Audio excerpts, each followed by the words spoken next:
శ్రీ విష్ణు వైభవం ఛానల్కు మీ అందరికి స్వాగతం. భగవద్గీత అధ్యాయం 3 కర్మయోగం. గత వీడియోలో భగవద్గీత 2వ అధ్యాయమైన సాంఖ్య యోగం ద్వారా ఆత్మ యొక్క శాశ్వతత్వం, సమత్వబుద్ధి, స్థిత ప్రజ్ఞుని లక్షణాలను తెలుసుకున్నాం. ఇప్పుడు భగవద్గీత 3వ అధ్యాయం కర్మయోగంలోకి ప్రవేశిద్దాం. భగవద్గీత 3వ అధ్యాయం కర్మయోగంలో శ్రీకృష్ణుడు అర్జునునికి 4 అత్యంత ముఖ్యమైన అంశాలను బోధిస్తాడు. ఈ 4 అంశాలే కర్మయోగం యొక్క సారాంశాన్ని మనకు తెలియజేస్తాయి. అవి: 1. స్వధర్మం, కర్తవ్యాన్ని ఎందుకు నిర్వర్తించాలి. 2. యజ్ఞ భావన, కర్మను భగవంతునికి అర్పించడం. 3. లోక సంగ్రహం, ఆదర్శ నాయకత్వం. 4. కామం మరియు క్రోధం. ఈ వీడియోలో ఈ 4 ప్రధాన అంశాలను భగవద్గీత శ్లోకాల ఆధారంగా వాటి అర్థంతో పాటు మన దైనందిన జీవితానికి అన్వయిస్తూ వివరంగా తెలుసుకుందాం. 1. స్వధర్మం, కర్తవ్యాన్ని ఎందుకు నిర్వర్తించాలి. 2వ అధ్యాయంలో శ్రీకృష్ణుడు ఆత్మ యొక్క శాశ్వతత్వాన్ని బోధించిన తరువాత అర్జునునికి ఒక సందేహం కలుగుతుంది. జ్ఞానం గొప్పదైతే నన్ను యుద్ధం చేయమని ఎందుకు ప్రోత్సహిస్తున్నావు? అప్పుడు శ్రీకృష్ణుడు కర్మయోగం యొక్క మొదటి సూత్రాన్ని వివరిస్తాడు. ఈ ప్రపంచంలో ఒక్క క్షణం కూడా కర్మ చేయకుండా ఎవరూ ఉండలేరు. ప్రకృతి గుణాల ప్రభావంతో ప్రతి జీవి ఏదో ఒక పని చేస్తూనే ఉంటాడు. అందువల్ల పనిని వదిలేయడం ద్వారా ఆధ్యాత్మిక పురోగతి సాధ్యం కాదు. తన స్వధర్మాన్ని నిర్వర్తించడం ద్వారానే మనిషి ఉన్నత స్థితికి చేరుకోగలడు. శ్రీకృష్ణుడు మరో ముఖ్యమైన విషయాన్ని చెబుతాడు. బయటకు పనులు మానేసి మనస్సులో మాత్రం విషయాసక్తితో జీవించే వ్యక్తి యోగి కాదు. నిజమైన యోగి తన ఇంద్రియాలను నియంత్రించుకొని స్వార్థం లేకుండా తన బాధ్యతలను నిబద్ధతతో నిర్వర్తించే వ్యక్తి. కాబట్టి కర్మను వదిలివేయడం కాదు, ధర్మబద్ధంగా కర్తవ్యాన్ని నిర్వర్తించడమే కర్మయోగానికి మొదటి మెట్టు. జీవిత పాఠం: ప్రతి పరిస్థితిలో మీ కర్తవ్యాన్ని నిజాయితీగా, ధర్మబద్ధంగా నిర్వర్తించండి. 2. యజ్ఞ భావన మరియు నిస్వార్థ కర్మ. ఇప్పుడు శ్రీకృష్ణుడు మన పని ఎలా చేయాలో బోధిస్తాడు. అదే యజ్ఞ భావన. చాలామంది యజ్ఞం అంటే అగ్నిలో ఆహుతులు వేయడమే అనుకుంటారు. కాని శ్రీకృష్ణుడు చెప్పిన యజ్ఞం చాలా గొప్పది. భగవంతునికి అర్పణ భావంతో చేసే ప్రతి మంచి పని యజ్ఞమే. సృష్టి ప్రారంభంలోనే విధాత మానవులకు ఈ యజ్ఞ సూత్రాన్ని బోధించాడు. ఎందుకంటే ఈ ప్రపంచం పరస్పర సహకారంతో నడుస్తుంది. వర్షాలు పంటలను ఇస్తాయి, పంటలు జీవులను పోషిస్తాయి, మనుషులు సమాజానికి సేవ చేస్తారు. ఈ విధంగా ప్రతి జీవి ఈ విశ్వ వ్యవస్థలో ఒక భాగం. అందుకే మన పని కేవలం మన కోసమే కాక భగవంతుని సంతోషపరచడానికి, సమాజానికి మేలు చేయడానికి కూడా ఉండాలి. మనం చేసే పని చిన్నదైనా పెద్దదైనా అది శ్రీకృష్ణునికి అర్పణగా చేసినప్పుడు సాధారణ కర్మ కూడా యోగంగా మారుతుంది. ఇదే యజ్ఞ భావన. జీవిత పాఠం: మీ పని కేవలం జీవనోపాధి కోసం కాదు, దానిని భగవంతునికి అర్పణగా చేయండి. నిస్వార్థ సేవే నిజమైన యజ్ఞం. 3. లోక సంగ్రహం, ఆదర్శ నాయకత్వం. యజ్ఞ భావనను వివరించిన తరువాత శ్రీకృష్ణుడు మరో గొప్ప సత్యాన్ని బోధిస్తాడు. జ్ఞాని అయినవాడు కూడా ఎందుకు కర్మ చేయాలి. శ్రీకృష్ణుడు ఇలా అంటాడు: ఈ 3 లోకాలలో నాకు పొందవలసింది ఏదీ లేదు, నేను సాధించవలసినది కూడా ఏమీ లేదు. అయినప్పటికీ నేను నిరంతరం కర్మ చేస్తూనే ఉంటాను. ఎందుకంటే ప్రజలు గొప్ప వ్యక్తులను చూసి నేర్చుకుంటారు. వారు ఎలా జీవిస్తారో సమాజం కూడా అలాగే అనుసరిస్తుంది.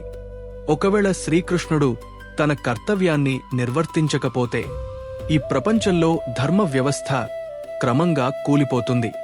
అందుకే జ్ఞానం పొందిన వ్యక్తి కూడా సమాజ హితం కోసం తన బాధ్యతలను కొనసాగించాలి. ఇదే లోక సంగ్రహం అంటే ప్రపంచ శ్రేయస్సు కోసం జీవించడం. ఈ బోధన నేటి కాలంలో కూడా ఎంతో అవసరం. తల్లిదండ్రుల ప్రవర్తనను చూసి పిల్లలు నేర్చుకుంటారు. ఉపాధ్యాయులను చూసి విద్యార్థులు నేర్చుకుంటారు. నాయకులను చూసి ప్రజలు నడుచుకుంటారు. యజమానిని చూసి ఉద్యోగులు పనిచేస్తారు. అందుకే మన ఆచరణే ఎక్కువ ప్రభావం చూపుతుంది. జీవిత పాఠం: మీ ఆచరణే ఇతరులను ప్రభావితం చేస్తుంది. మీ జీవితం ఇతరులకు స్ఫూర్తిగా ఉండేలా జీవించండి. 4 కామం మరియు క్రోధం మనిషి యొక్క ప్రధాన శత్రువులు. ఇప్పటివరకు కర్మయోగాన్ని విన్న అర్జునుడు శ్రీకృష్ణునిని ఒక అత్యంత ముఖ్యమైన ప్రశ్న అడుగుతాడు. ఓ కృష్ణ, మనిషి ఇష్టం లేకపోయినా ఎవరో బలవంతం చేస్తున్నట్లుగా పాపకార్యాలు ఎందుకు చేస్తాడు?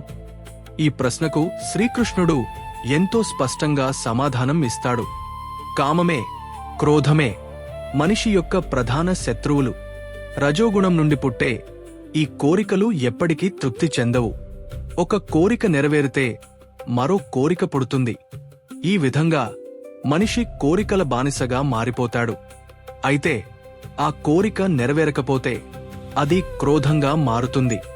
క్రోధం మన వివేకాన్ని కప్పివేస్తుంది. సరైన నిర్ణయం తీసుకునే శక్తిని దూరం చేస్తుంది. చివరికి మనిషి తనకే హాని కలిగించే పనులు చేయడం ప్రారంభిస్తాడు. శ్రీకృష్ణుడు ఒక అందమైన ఉపమానం ఇస్తాడు. పొగ అగ్నిని కప్పినట్లుగా, దుమ్ము అద్దాన్ని కప్పినట్లుగా, గర్భంలో శిశువు దాగి ఉన్నట్లుగా, అలాగే కోరికలు మన జ్ఞానాన్ని కప్పివేస్తాయి. అందుకే మొదట ఇంద్రియాలను నియంత్రించాలి, తర్వాత మనస్సును నియంత్రించాలి, ఆ తరువాత బుద్ధిని పవిత్రం చేసుకోవాలి. ఇవన్నింటికంటే ఉన్నతమైనది మన అసలు స్వరూపమైన ఆత్మ. భగవంతుని భక్తితో జీవించినవాడు కామం, క్రోధం వంటి శత్రువులను జయించగలడు. అదే నిజమైన విజయం. అదే కర్మయోగి యొక్క లక్షణం. జీవిత పాఠం: కోరికలను కాదు, మనస్సును నియంత్రించడం నేర్చుకోండి. భగవంతునిపై భక్తితో జీవిస్తే కామం, క్రోధాన్ని జయించవచ్చు. ఈరోజు భగవద్గీత 3వ అధ్యాయం కర్మయోగంలోని 4 గొప్ప బోధనలను తెలుసుకున్నాం. ఈ అధ్యాయం ద్వారా శ్రీకృష్ణుడు మనకు 4 అమూల్యమైన జీవిత సూత్రాలను అందించాడు. 1. ప్రతి మనిషి తన కర్తవ్యాన్ని నిస్వార్థంగా నిర్వర్తించాలి. 2. ప్రతి పనిని భగవంతునికి అర్పణ భావంతో చేయాలి. 3. మన ఆచరణ ద్వారా సమాజానికి ఆదర్శంగా నిలవాలి. 4. కామం, క్రోధం వంటి అంతర్గత శత్రువులను జయించి ఆత్మనిగ్రహంతో జీవించాలి. ఈ బోధనలు కేవలం అర్జునునికే కాదు, ప్రతి యుగంలో ప్రతి మనిషికి వర్తించే శాశ్వత సత్యాలు. మన ఉద్యోగంలో, మన కుటుంబంలో, మన సమాజంలో ఏ పని చేసినా స్వార్థం లేకుండా భగవంతునికి అర్పణ భావంతో చేస్తే అదే కర్మయోగం.